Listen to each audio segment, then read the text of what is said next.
And I'd like to call on the first speaker from the affirmative to move there, please.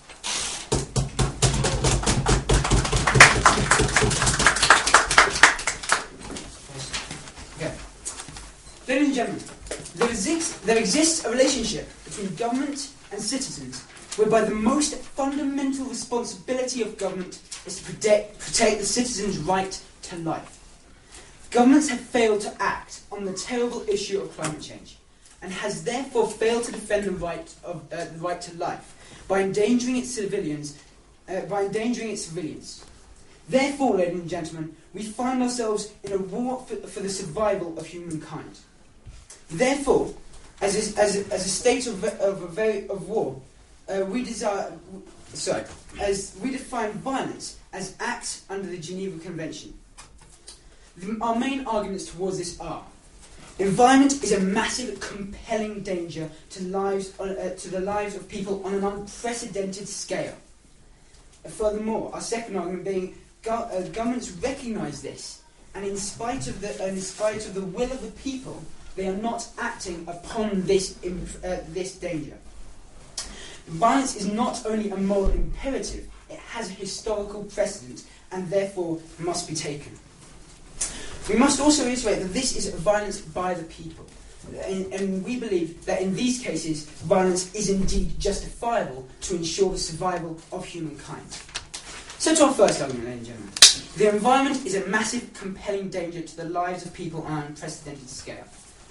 There are many recent things to show this. In a recent G8 summit, it was showed that we had 95 months to actually prevent an irreversible global climate change.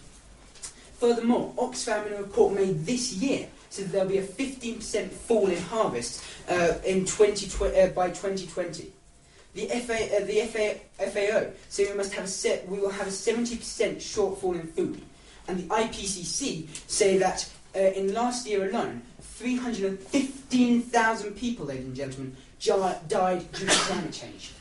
This is something that cannot be allowed to continue. The dangers are real and current, and these are threats that we must deal with. If we do not, as mentioned, we will have people dying in numbers that we cannot imagine, through floods, famines, and multiple other climate change-caused events. Another recent report by the IPCC said that since 1990, 40% of all global disasters have been caused by global climate change. This equivalates to massive numbers of deaths. Now, if this has happened in a time when global climate change hasn't even taken its full effects, then what can we expect in the future, ladies and gentlemen? Now, we believe, and numerous statistics back us up, that governments do indeed accept that there is an issue with global climate change. For example, many governments signed the Kyoto Agreement. They realised there was a need to do something.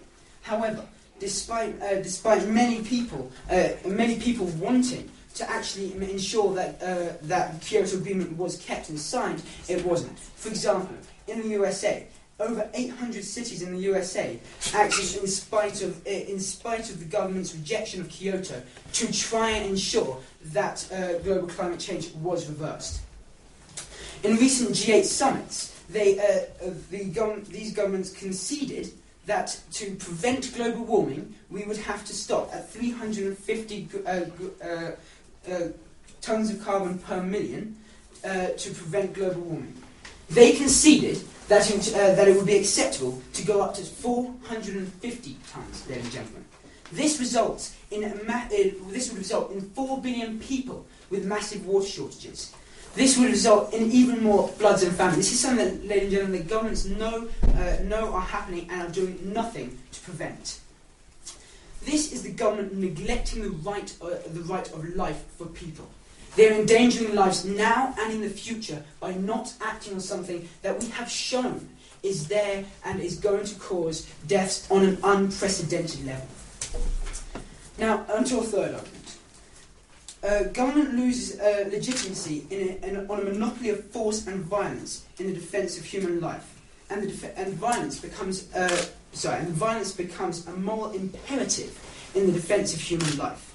because the governments of the world have rejected, many of the governments of the world have not acted to prevent global climate change, they lose their right to have a monopoly on force.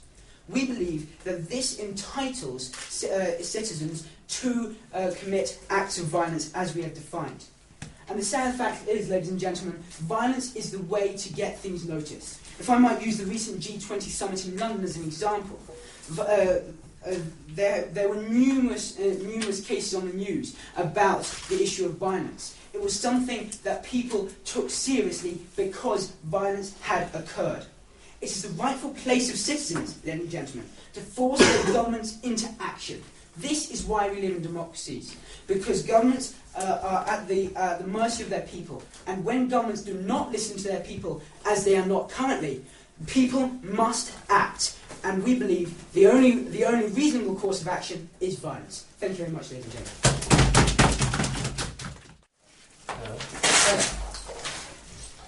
So it's the people who do actually commit the violence, is correct? Yes, we believe, yes, the people of Okay. the nations, yes. Then would you say if somebody takes action in order to solve a problem, that action must be effective? I believe, as well, we on the side of the House believe that there is no point in taking a direct, strong action unless there will, in fact, be a definite result, which we believe, in this case, violence is the way to succeed. So you do say definite answer. when we do something, it must be effective in solving a problem, right? Yes. Okay. Then have you actually proved that the environment can be actually protected by the minority? The minority? The minority, as in the minority of the society. Well, we personally would say that that most of the people in the world aren't a minority.